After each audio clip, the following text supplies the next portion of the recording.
Hey everyone, welcome back to the Mass Retirees Weekly Update. Today's Friday, April 18th. I'm Sean Duhamel. Thank you so much for joining with us and tuning in again this week. Now, before I jump into the news of the week, which is the state budget, the Group Insurance Commission, and of course, Social Security, I just want to first thank those of you who have taken the time over the past few weeks to attend our area meetings. Last Friday, we had a great turnout for our Leominster-Fitchburg area meeting. Not only was that fantastic for us to be able to talk to you and meet with you, and I apologize for those of you who were at the meeting that I had to leave so abruptly at the end to get back here for our 3 o'clock virtual meeting with our friends from Texas, and I'll talk about that in just a moment. But also in terms of the legislators who attend our meetings, we invite them to drop by, say hello. We work day in and day out with your local legislators, so whether it's your state rep or your state senator, we interact with them, we depend on them to help with our legislative program, to support the issues or the items in the state budget that are of direct importance to public retirees.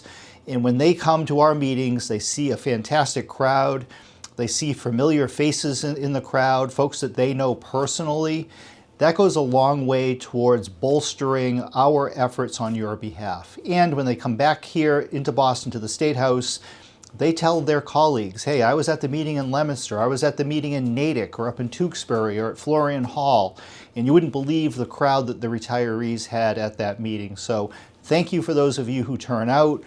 Our next two meetings, we have a meeting in Peabody taking place in May, and then in June we'll be back down on Cape Cod for our Hyannis area meeting, before we take a little bit of a hiatus before September with our annual meeting that this year, for the first time ever, will be held down at White's of Westport, I believe the second week of September. But as always, the information on our upcoming events can be found in The Voice.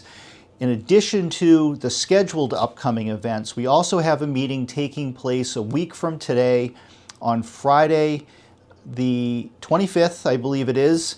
We were doing a special Zoom meeting, a virtual meeting on Zoom for our Florida members. So those of you who are living in Florida or who are in Florida for a substantial part of the year, we're going to have a special virtual meeting to meet just with you.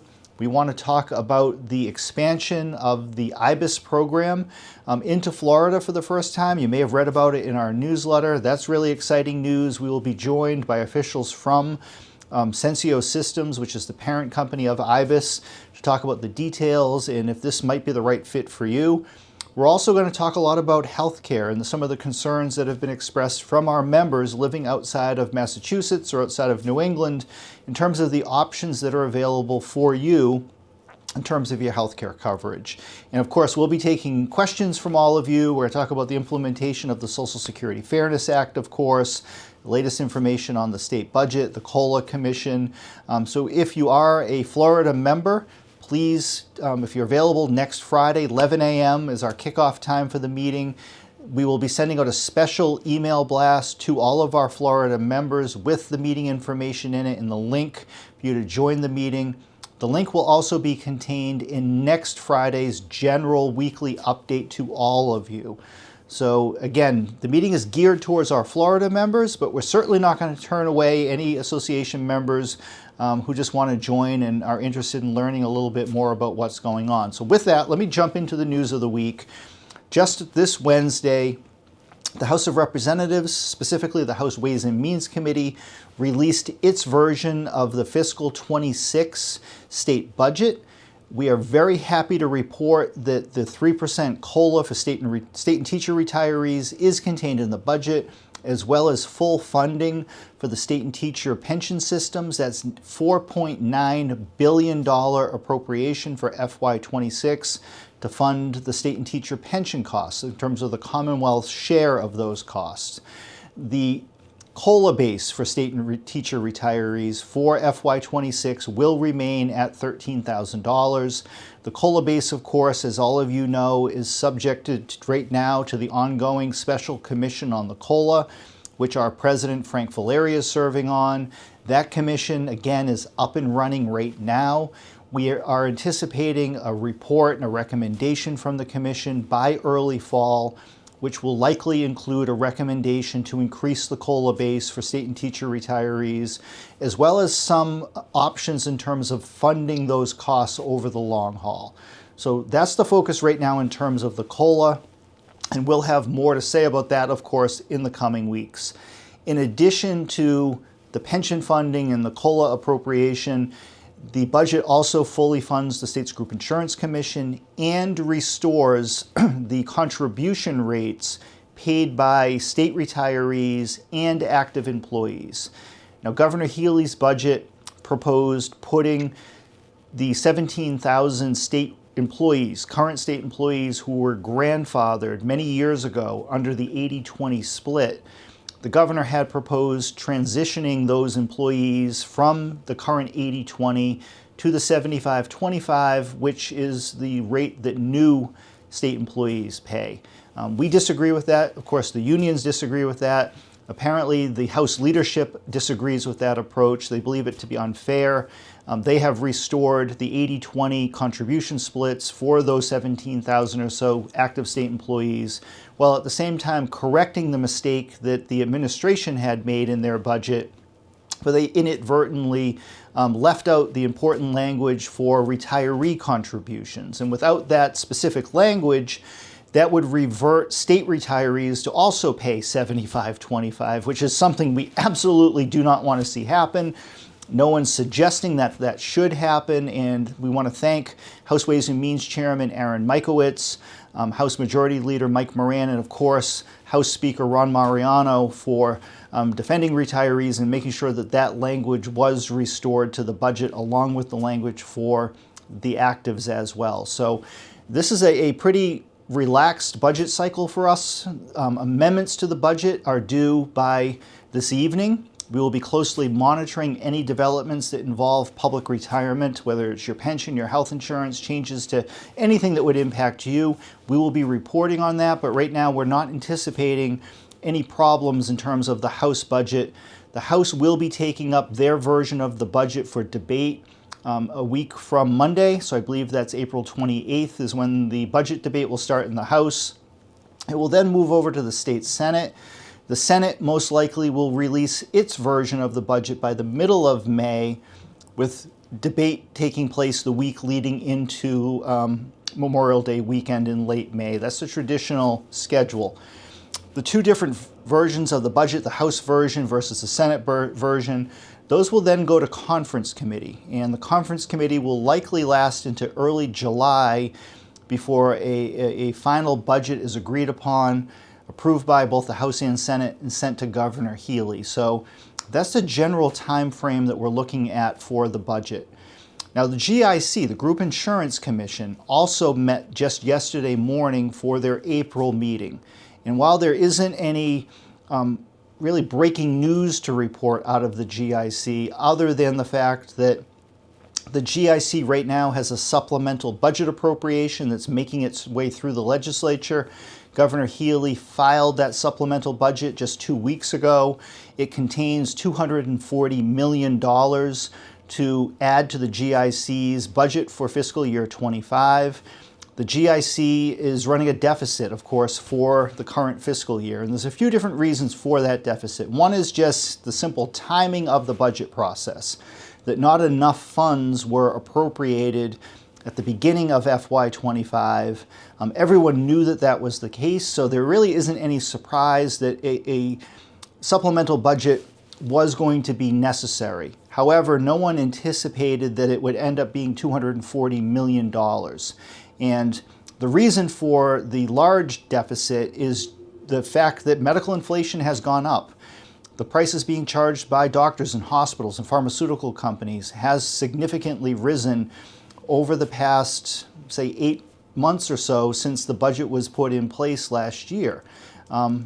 So those funds now need to be made up. Now, the good news is, for those of you who are insured through the GIC, it's the Commonwealth of Massachusetts that makes up the difference. No one's going to come back to you looking for you to make up the difference. Your prices are not going to go up. Your co-payments and deductibles are not going to go up in the immediate future to cover those cost overruns. Again, the Commonwealth, as the self-insured plan, will pick up those costs. And in fact, there's a state law in place that we helped pass many years ago now that prohibits any mid-year out-of-pocket increases taking place. If you go back many years ago, during a similar situation, there was a proposal in place to increase costs on retirees and active employees in the middle of the plan cycle.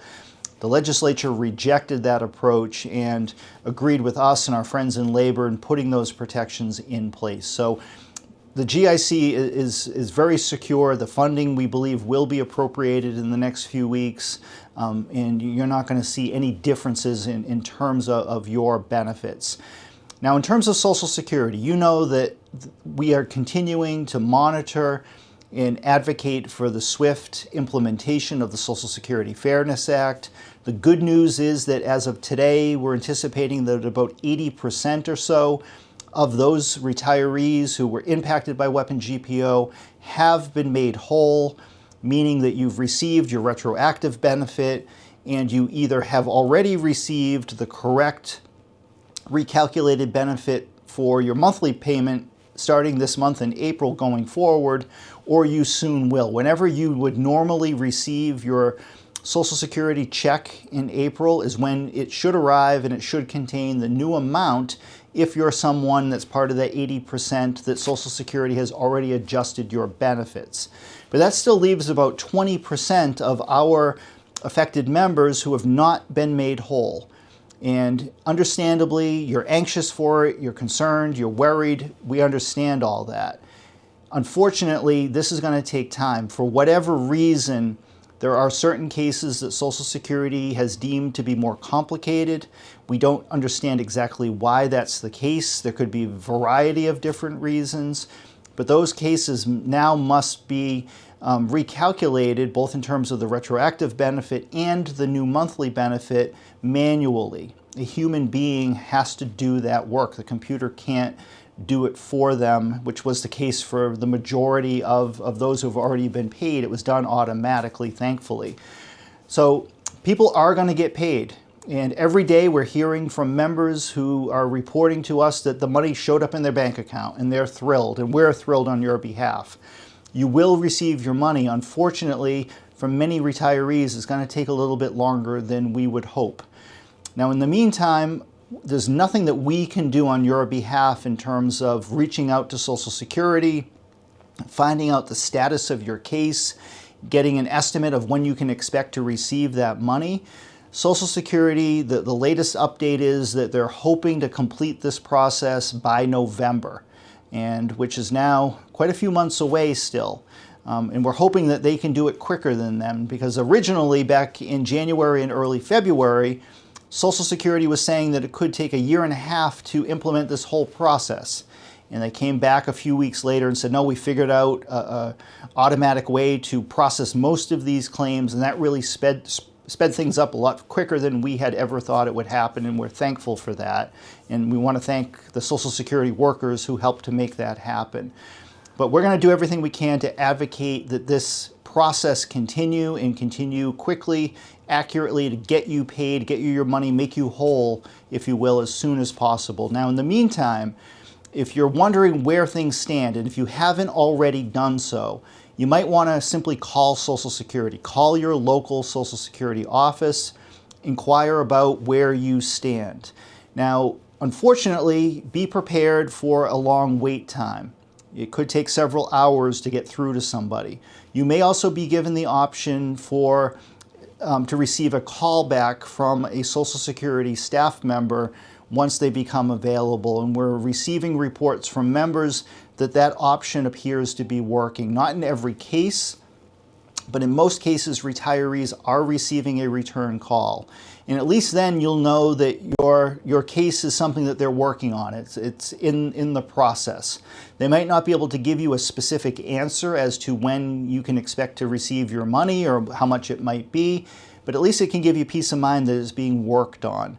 Now, if you've already done that and spoke with someone, you just have to be patient. Unless Social Security has told you you need to do something, you just have to sit tight and try to be patient. I know It's annoying to say the least, but there's really nothing else you can do if you've already taken those steps. Now, if you're watching this video and you're someone who is affected by WEP or affected by specifically the GPO, and you've never applied for your benefits and you're eligible for those benefits, you might want to consider applying for them now and getting things rolling. It might take several weeks or maybe more than a month to get that initial appointment, but at least it will start. And with the repeal of WEP and GPO, most retirees are now eligible for either a benefit on their own or through your spouse if your spouse is receiving Social Security benefits. So this is a tremendous life-changing event for many of our members, and we're thrilled, absolutely thrilled, not only that we were able to help get this passed last winter, but that most retirees have now been made whole and are receiving their money going forward. But at the same time, we want to make sure that this continues. And as we've been saying in recent weeks, we're very concerned about what we're seeing taking place within Social Security. Despite promises to protect Social Security and not cut benefits, cuts to the Social Security Administration itself are going to harm retirees, and we're already seeing the effect of that. The long wait times, either in person or on the phone, delays in these benefits being recalculated undoubtedly are related to the fact that more than 7,000 Social Security workers have reported to have either been fired, forced to retire, or just said, you know what, I don't want to put up with this, I quit. And to lose 7,000 people in like 5 or 6 weeks, that's a big deal, particularly with an agency that is having more claims volume than in years because of WEP and GPO, and the fact that Social Security has been understaffed and underfunded for more than a decade, more than 2 decades at this point. If anything, they should be hiring more people and upgrading their offices, upgrading their computer systems, which we now know date back to the 1960s.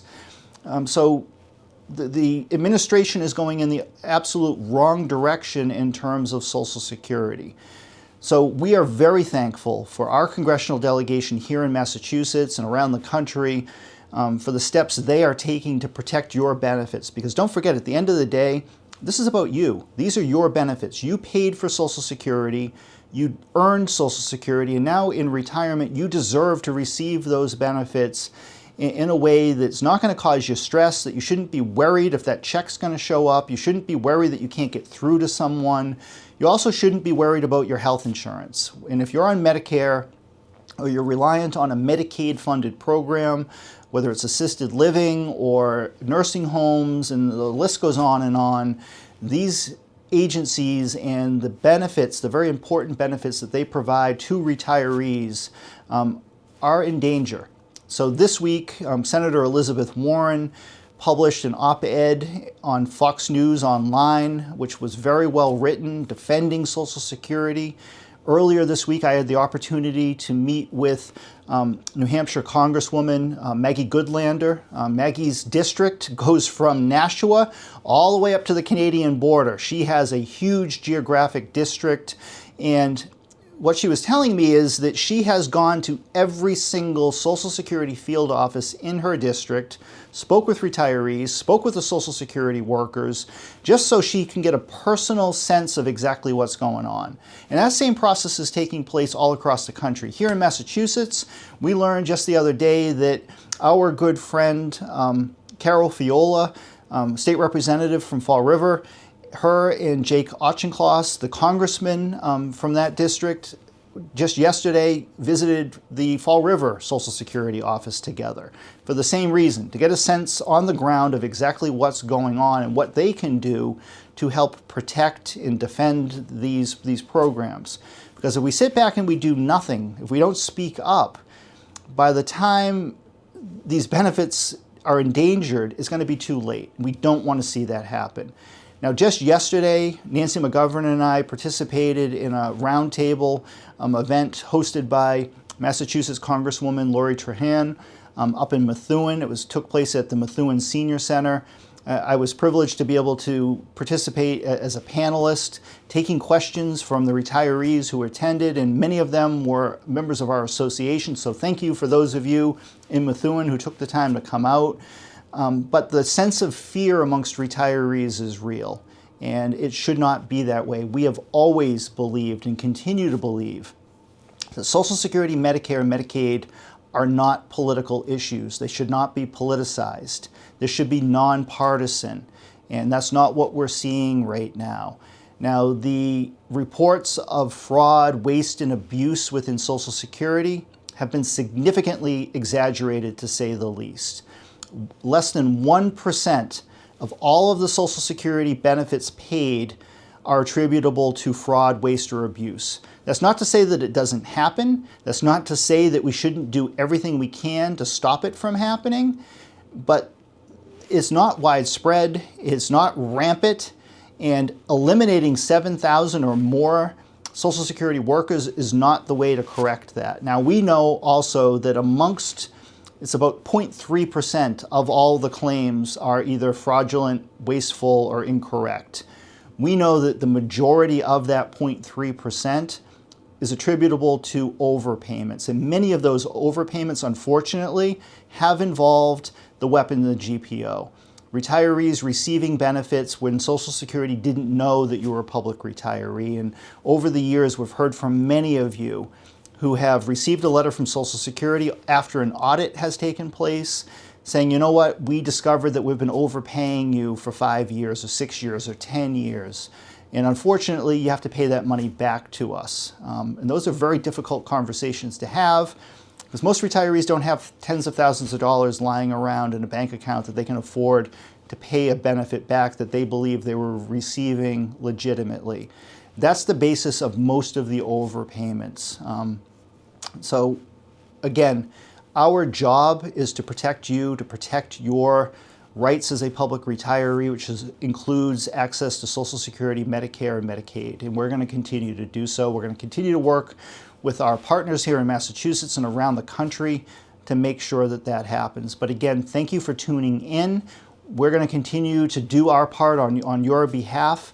Tune in next week, next Friday. We're going to have a report on the activities of the COLA Commission, an update on the state budget, and an update on our overall legislative program. But in the meantime, be well. If you're here in Massachusetts, it looks like we're going to have a beautiful long holiday weekend with Patriots Day on Monday, and we can celebrate the I believe, 250th anniversary of the Revolution, starting on, I think it's today or tomorrow, I don't know, but I know it's this weekend sometime. But thank you again for tuning in. Sorry this has been longer than intended. We'll talk to you again real soon. Bye-bye, everybody.